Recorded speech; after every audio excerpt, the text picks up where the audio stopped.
ఇక్కడ ఆపే.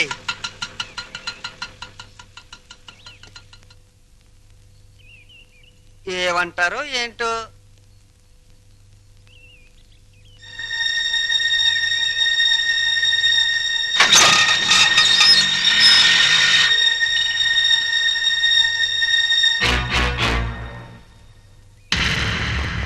ఇక్కడ సీను మొత్తం నీదే. కాస్త రుకోలా ఉంది, పద.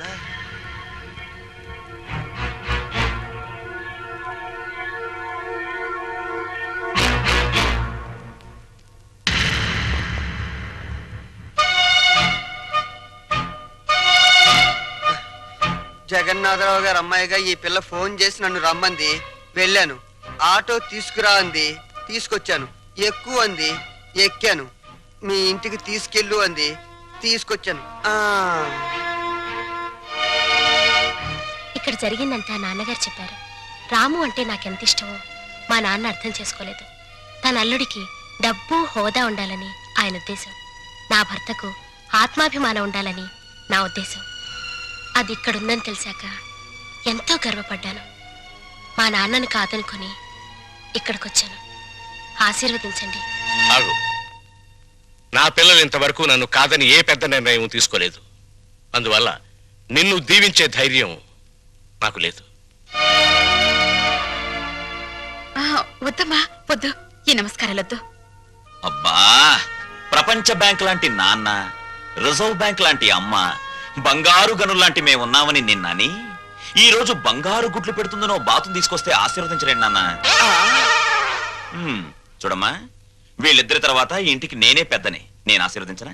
మీరు మూర్ఖులని మీ తమ్ముడు అభిప్రాయం. చా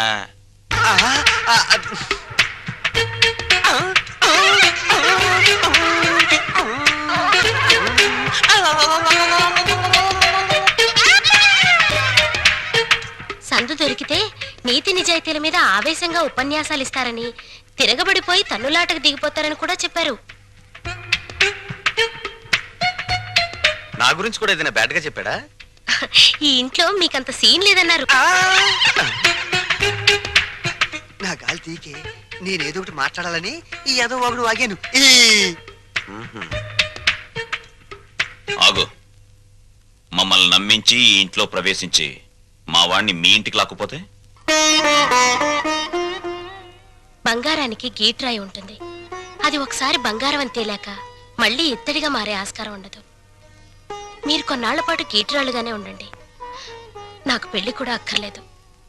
నేను ఇత్తడి కాదు అని తేల్చుకున్నాకే మీ కోడలుగా స్వీకరించండి. చూడమ్మా, మీ నాన్నగారికి నీ మీద ఎంత ప్రేమో ఆయన ఇంటికొచ్చినప్పుడే అర్థమైందమ్మా. పిల్లల సుఖ సంతోషాల గురించి కన్నవాళ్ల కంటే ఎవరు ముందు ఆలోచిస్తారమ్మా. నువ్వు కనపడలేదని మీ నాన్నగారు ఎంత కంగారు పడుతున్నారు. మీరా ఎంతసేపు అయింది వచ్చి? మీరు అమ్మాయికి హితబోధ చేస్తున్నప్పుడు మా అమ్మాయి గుడిని వెతుక్కుంటూ వచ్చింది. దేవుళ్లను చూసింది.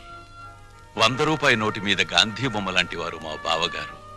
లక్ష్మీదేవికి కేర్ ఆఫ్ అడ్రస్ మా చెల్లెమ్మ. మా అమ్మాయి ఎంతో అదృష్టవంతురాలు. నా తల్లి ఈ ఇంట్లోనే ఒక తల్లి, తాతమ్మ కూడా కావాలని నా ఆశ. వస్తాను.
ఎంత గండం గడిచింది. ఎందుకింత అగాయిత్యం చేసావు? చెప్పమ్మా. అన్నయ్యని ఆపడానికి నాకు అంతకంటే మార్గం కనిపించలేదు. అన్నయ్య అతన్ని కొట్టి చంపేస్తాడేమని భయం వేసింది. నీ భయం ఇదొక్కటేనా? ఇంకేమైనా ఉందా? మేమిద్దరం ప్రేమించుకుంటున్నాం. ప్రేమించుకుంటే ఈ జై కామరాజు వడయారు కొడుకును కొడతారా? ఒక్కొక్కని నా రోడ్డు రోడ్ల కింద పెట్టి అప్పడనిన్నట్లు నడిపేస్తాను. నేను మంచికి కన్నడ కంఠీరవను, చెడుకు చందన స్మగ్లర్ వీరప్పన్ని. కొట్టింది కాక వచ్చారా? జరిగిన దానికి క్షమించమని అడగడానికే వచ్చాం. క్షమించను. ప్రధానమంత్రి ఫోన్ చేసి చెప్పినా క్షమించను. ప్రధానమంత్రి ఏమో. అలాగా. హలో, నువ్వా? మా ప్రసాద్ను కొట్టిన విషయం నీ దాకా వచ్చిందా? నా కొడుకును కొట్టిన వాళ్ళను తారులో కలిపి రోడ్డు వేసేంత వరకు నిద్రపోదని నా రోడ్ల మీద ప్రమాణం చేశాను రా. నా బావమరిది అమెరికా నుంచి. అప్పుడే నా పరువు ఇండియా దాటి అమెరికా దాకా వెళ్ళింది. అసలు నా ఇంటికి రావడానికి సిగ్గు లేదు మీకు? చూస్తే దిట్టంగా నలుగురున్నారు. మీరు ఎవరు నా కొడుకును కొట్టింది చెప్పండి. నేనే కొట్టాను. నా కొడుకుని 10 మందిలో కొడతావా? పరువు లేని కుటుంబంలోని మనిషి కాబట్టి పశువులా ప్రవర్తించావు. మగవాడు నాకు చెయ్యి వేస్తాడు. వేస్తే నీ చెల్లెలు ఎందుకు ఊరుకుంది? ప్రేమించింది కాబట్టి ఊరుకుంది. చిచ్చే. వంశాన్ని బట్టి ఆలోచనలు, ఆలోచనలు బట్టి బుద్ధులు. ఆడపిల్లను పెంచుకోవడం చేతగాక ఊరు మీద వదిలిపెట్టిన మీ కుటుంబం బతుకు ఎలాంటిదో. కప్పు కొడుతుంది. బయటికి వెళ్ళండి నాయన, ఇల్లంతా కడిగించుకోవాలి. రండి. మా అమ్మ మళ్ళీ చచ్చిపోయింది. మా అమ్మ ఫోటో బద్దలు కొడతావా? నిన్ను. ఎందుకంత కోపం వచ్చింది? మా అమ్మ ఫోటో పగల కొడితే నాకు కోపం, పక్కింటోడు కోపం వస్తుందా? ఆ ఫోటోకి ప్రాణం లేదుగా. అయినా అదంటే నాకు ప్రాణం. ఎప్పుడో చచ్చిపోయిన మీ అమ్మ ఫోటో పగల కొడితేనే మీకింత ఉలుకొచ్చిందే. ప్రాణానికి ప్రాణమైన నా చెల్లెల మీద చేయి పడితే నా రక్తం ఉడికిపోదా? అదే ఆడదాన్ని గౌరవించడం చేతకాని మనిషివి అమ్మ ఫోటో మాత్రం పెట్టావు. ఇందాకేమన్నారు? మగాడన్నాక ఆడపిల్ల మీద చెయ్యేడా అని అన్నారు కదా. నేను ఇప్పుడు మీ పెళ్ళ మీద చెయ్యేస్తాను. మగాడే కదా, పోలే మీరు ఊరుకుంటారా? రంగా, అమ్మా క్షమించమ్మా. అంతేనమ్మా, అంతే. దోపిడీలు చేసేవాళ్ళు, మద్దతులు చేసేవాళ్ళు, మానభంగాలు చేసేవాళ్ళు దర్జాగా తలెత్తుకు బతుకుతున్నారు. కానీ ఆడపిల్లల్ని కన్నవాళ్ళు మాత్రం తలెత్తుకు బతకలేకపోతున్నారు. అదండి ప్రపంచం. వస్తాం సార్, వస్తాం. ఇందాక మీళ్ళు కడుక్కోవాలన్నారుగా, మర్చిపోకుండా ఫినాయిల్తో కడుక్కోండి. పదండి నాన్న. అమ్మా, నీకో శుభవార్తే. నీ మనవడికి రఘురామయ్య గారి అమ్మాయితో పెళ్లి కుదిరింది. అవును, ఈ రఘురామయ్య గారే. ఓకేను.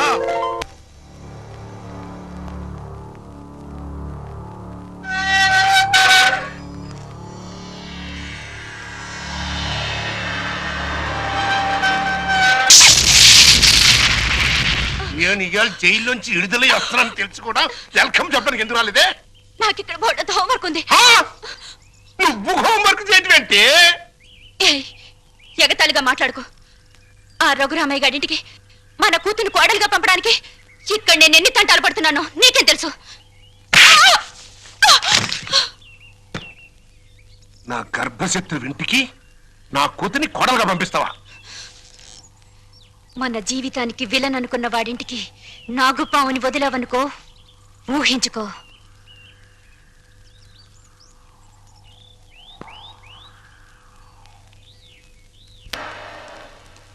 నాన్నగారు, తమ్ముడు చదువుతున్న కాలేజీ ప్రిన్సిపాల్ గారు మీకు ఈ లెటర్ పంపించారు. ప్రిన్సిపాల్ చదువు.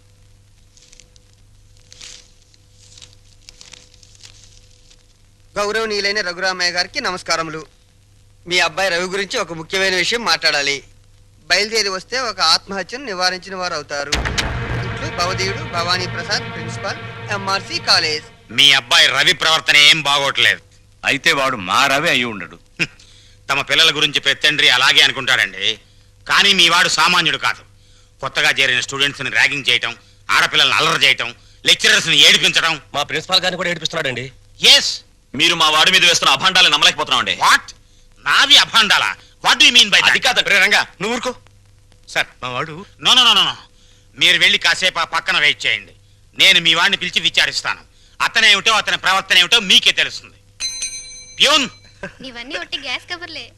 రవి గారు, మిమ్మల్ని ప్రిన్సిపాల్ గారు పిలుస్తున్నారు. ఏంటి పిలిచారట? What is the matter? మొన్న కాలేజీలో కొత్తగా చేరిన సుబ్బారావు అనే కుర్రాడిని ర్యాగింగ్ చేశాం. ఫలితంగా అతని కాలు విరిగిపోయింది. దానికి నీ సమాధానం ఏంటి? పుత్తూరు వెళ్ళి కట్టు కట్టించుకోమనండి. కొత్తగా కాలేజీకి వచ్చిన వాళ్ళని ర్యాగింగ్ చేయటం పాత రోజుల నుంచి వస్తున్న ఆచారం. దానికి ఇప్పుడు విచారణ ఏంటండి నా బొంద? ఆ కుర్రాడి సంగతి అలా ఉంచు. రాణి అనే అమ్మాయితో నువ్వు తిరగటం అందరికీ తెలుసు. ఆ అమ్మాయి జీవితాన్ని నువ్వు నాశనం చేశావు. ఆ పిల్ల ఇప్పుడు గర్భవతి. నాకు తెలియకుండా మీకెలా తెలుసు సార్? మీ దగ్గరకు వచ్చి చెప్పుకుందా? షటప్.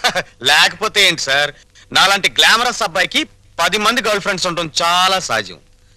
మీరంటున్నట్టు ఆ అమ్మాయిని నేను అనుభవిస్తే ఆ అమ్మాయి కూడా నా వల్ల అనుభూతిని పొందింది. ఇది తప్పు అని మీరనుకుంటే ఆడవాళ్ళందరినీ పువ్వుల్లో పెట్టి పూజించుకోండి. కానీ నేను చేసేది ఇంతే. అమ్మాయి రాణి, రాణి, ఇతను చెప్పిందంతా విన్నావు కదా? నువ్వేమైనా చెప్పదలుచుకుంటే నిర్భయంగా చెప్పు.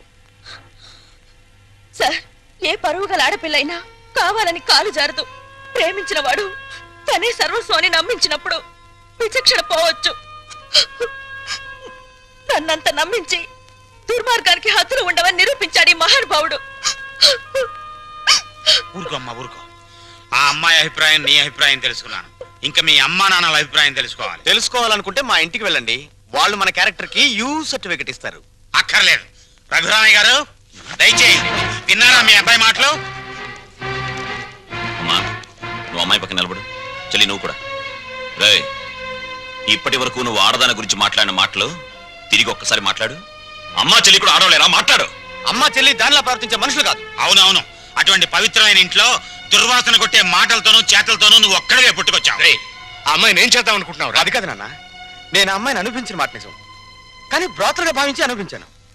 నిజంగా ప్రేమించుంటే ఆ అమ్మాయి తల్లి ఎవరు, తండ్రి ఎవరు, సంప్రదాయం ఏంటి అని తెలుసుకున్నాను కదా. అయినా ఆఫ్టర్ ఆల్ దాని గురించి ఆలోచిస్తారేంటి నాన్న? ఆ అమ్మాయిని పెళ్లి చేసుకుంటావా లేదా? అది కాదన్నయ్య. నోరు మీరే దుర్మార్గుడా. ఆ పిల్లకి అన్యాయం చేయకన్నయ్య. ఈ పెళ్లి జరగకపోతే అందరం కలిసి నీ అంతు చూస్తాం. నీతో పాటు మేము చేస్తాం. చెప్పు చెప్పు చెప్పు చెప్పు. సరే, దండలు తెప్పించండి.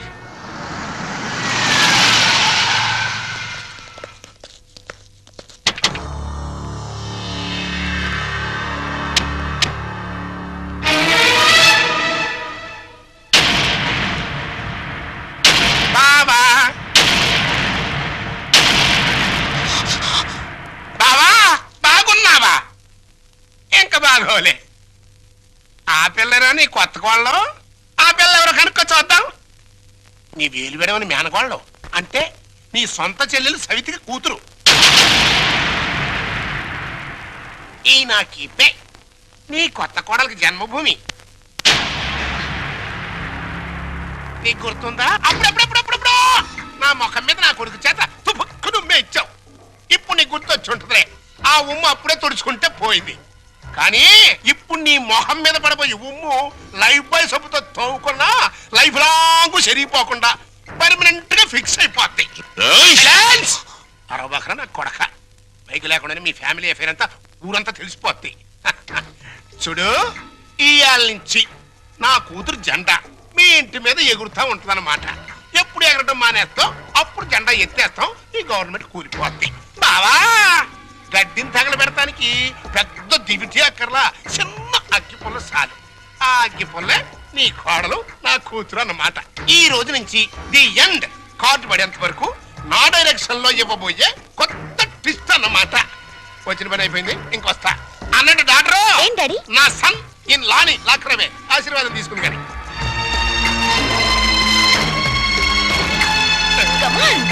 రారా సన్నిల్లా.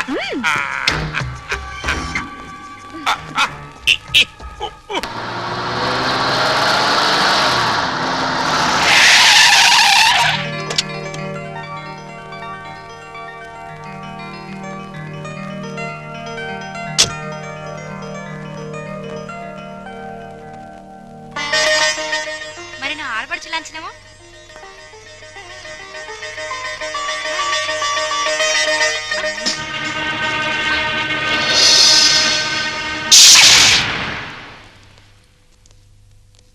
కుడికాలు లోపల పెట్టిరమ్మా.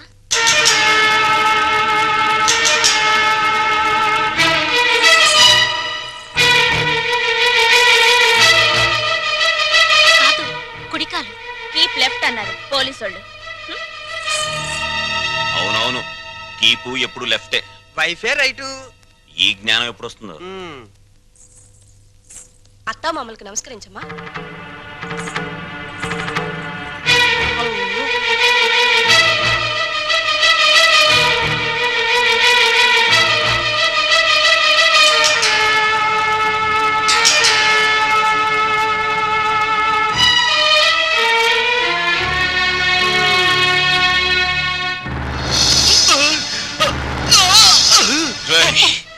నీకు ఈ ఇంట్లో ఎవరు అన్యాయం చేశారని మా అందరికి ఇంత ద్రోహం చేశావురా?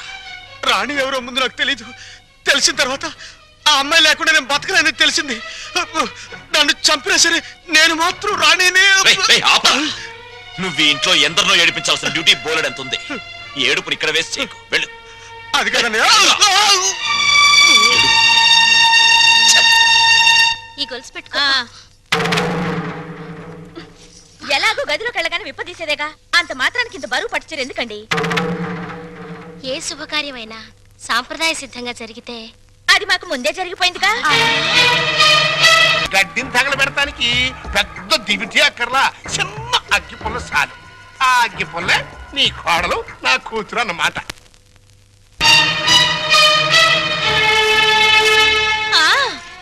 మా అత్తయ్యకి మావయ్యకి అందరికీ తెలుసు. ఆ వీక్ పాయింట్ లీక్ అయ్యాకే నన్ను ఆయనకి తగిలించారు. ఫోన్లేండి, పెళ్లికి ముందు ఏం జరిగినా పెళ్ళయ్యాక ఈ తంతు తప్పదంటే మీకోసం కాసేపు కప్పుకుంటాను.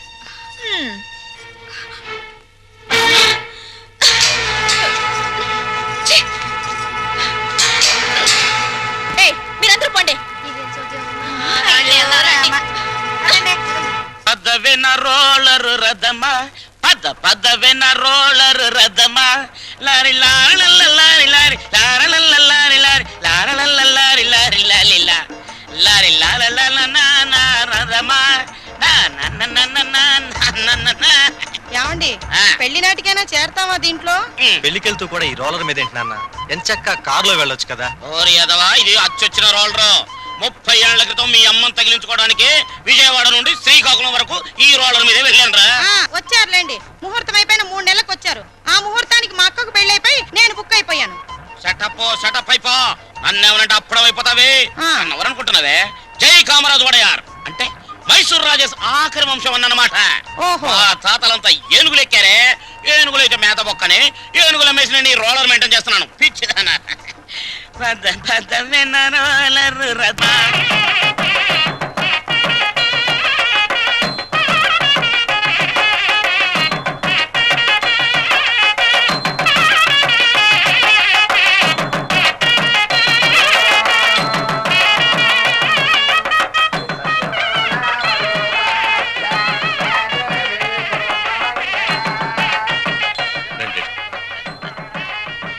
ఇలా కూర్చోండి. ఎక్స్క్యూజ్ మీ, ఒక్క నిమిషం. నమస్కారం. నమస్కారం, కూర్చోండి. బాగున్నారా? 2 లక్షలు. బాబు, నువ్వు వెళ్ళి పని చూసుకో.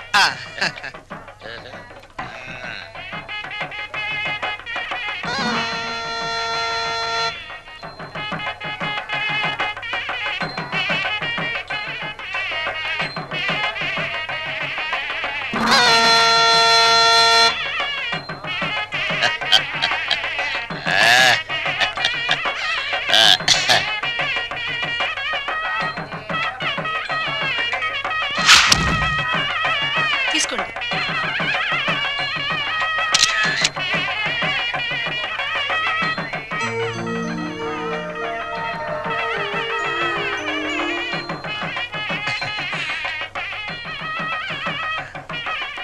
అమ్మా, ఒక్కసారి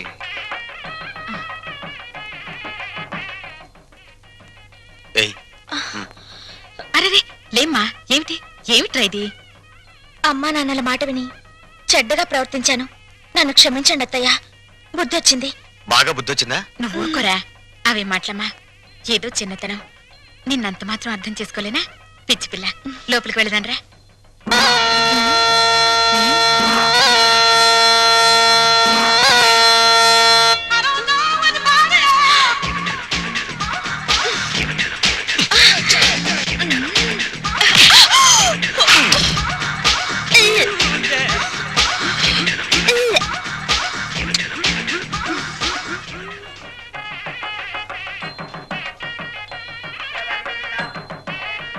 అత్తయ్య ఏంటి ఏమైందమ్మా? తప్పుల మీద తప్పులు చేసి మావయ్య గారి మొహం చూడాలంటేనే నాకు తల తీసేసినట్టుంది. రాణి, నాకు రంగ అసలు వరుస కన్నయ్య, మరో వరుసకి బావా. ఇప్పుడు ఆయన ఏమని పిలవాలి? రంగాన్ని పిలువమ్మా. ఆహా,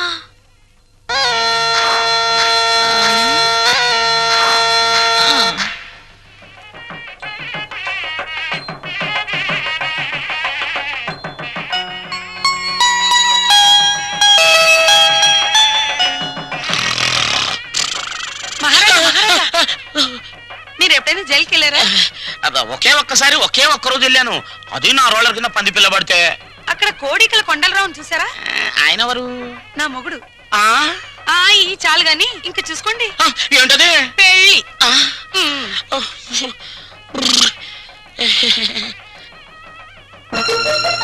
అత్తయ్య మళ్ళీ ఏమిటమ్మా? అందరూ నా వంక మీ అబ్బాయి వంక చాలా హీనంగా చూస్తున్నారు. పరువు గల ఈ కుటుంబ గౌరవం నిలబెట్టడం కోసం మేమిద్దరం ఎటైనా వెళ్ళిపోయి బ్రతకాలనుకుంటున్నాం. అయ్యో, ఇంత చిన్న విషయానికని ఎక్కడికో పోవడం ఎందుకమ్మా? మీ మావయ్య గారితో చెప్పి డబ్బుకి ఏర్పాటు చేస్తాను. ఏదో వ్యాపారం చేసుకోండి. ఉమ్మడాస్తితో వ్యాపారం చేసి రేపు పొద్దున దివాలా తీస్తే ఆ భారం మొత్తం కుటుంబం మీద పడుతుంది. అందుకని ఇద్దరి కొడుకులకి చెందవలసిన ఆస్తి ఎవరిది వారికి పనిచేస్తే మీకే బాధరబందీ ఉండదు. దీన్ని తగల పెడతానికి పెద్ద దివిటి అక్కర్లా, చిన్న అగ్గి పుల్ల చాలు. ఆ అగ్గి పుల్లే నీ కోడలు నా కూతురు అన్నమాట. కాదత్తయ్యా.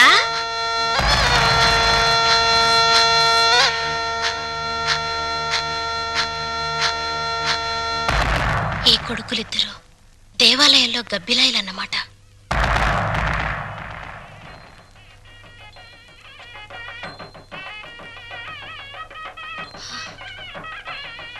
ఛ! అమ్మా, ఈ ఇంట్లో అన్ని అన్యాయాలు జరుగుతున్నాయి నాన్న. ఏమైందమ్మా? మా మరిది ఆస్తిలో వాటా కోసం ఏవేవో ఎత్తులు వేస్తున్నాడు. ఈయన వరుస కూడా పంపకం మీదనే ఉంది. అంతేనమ్మా, తల్లిదండ్రులు చూసేది పిల్లల పెంపకం, పిల్లలు చూసేది ఆస్తుల పంపకం. ఛ! మా మరిది చాప కింద నీరైతే ఈయన జేబులో తేల్లా కనిపిస్తున్నారు.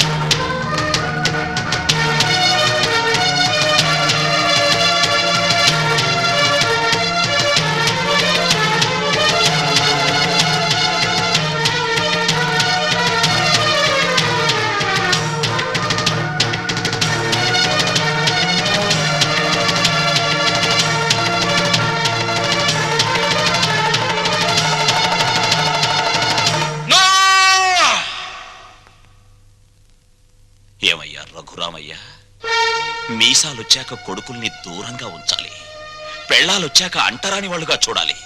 అది చేతకాక నా కొడుకులు, నా బిడ్డలు, నా సంతానం అని పట్టు కూర్చుంటే వాళ్ళు మాత్రం ఎంతకాలం ఊరుకోగలరయ్యా? పాపం అమాయకులు కాబట్టి, పెళ్ళాల పైట చెంగుల్ని పాము పడగలనుకుని భయపడే పసిపిల్లలు కాబట్టి ఇన్నాళ్ళు ఆగారు. ఇప్పుడు అడుగుతున్నారు. అడిగితే కాదనడానికి నువ్వెవరివయ్యా? పంచు ఆస్తుల్ని.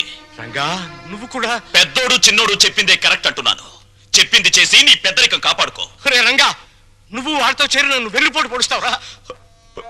పెద్ద వాళ్ళకే తప్పట్లేదు వెన్నుపోట్లు, నువ్వెంత? ఇప్పుడు నువ్వు ఆస్తి పంచకపోతే రేపు నీ కొడుకుల మాటల పోట్లు, కోడల చేతి పోట్లు, కోర్టుల నోటీస్ పోట్లు అన్ని పోట్లే, జాగ్రత్త. రంగా, ఒకటిగా కలుసున్నప్పుడు ఆస్తి పంపకాలు ఎందుకురా? అమ్మా, ఈ చేతి వేళ్లున్నాయి, ఇవి అన్నం కలుపుకోవడానికి, తినడానికి, కడుక్కోవడానికి కలిసి ఉంటాయి. తిన్నాక వేటికవే నీకు నువ్వే నాకు నేనే అని మళ్ళీ దూరం అవుతాయి. నీ శరీరంలోని భాగాలే ఒకటిగా ఉండనప్పుడు నీ కడుపులో పుట్టిన బిడ్డలు మాత్రం ఒకటిగా ఎలా ఉంటారు? ఎందుకు ఉండాలి? రంగా, ఎందుకురా అందరూ కలిసి ఆయన్ని చిత్రహింస చేస్తున్నారు? అమ్మా, చిన్న కొడవలు ఆపేసి భోజనానికి రండి. ఏ విషయం తేలేదాకా మేమెవరం భోజనాలు చెయ్యం. రండి.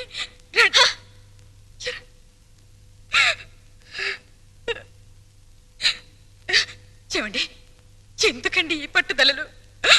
వాళ్ళు చెప్పినట్టు చెయ్యండి, హస్తి పని చెయ్యండి. ఎలా మాటలు వినడానికి నేను నీ కొడుకులా చావటాను కానీ. చెవండి, వాళ్ళ మాట వినండి. మనకు పెళ్ళయ్యాక నేను అడిగి మొదటి కోరిక, చివరి కోరిక ఇదేనండి.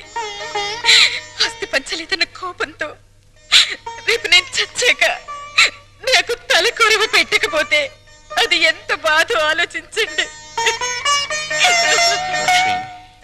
వాళ్ళు మనిషిని, నువ్వు మనసుని చంపుతున్నారే.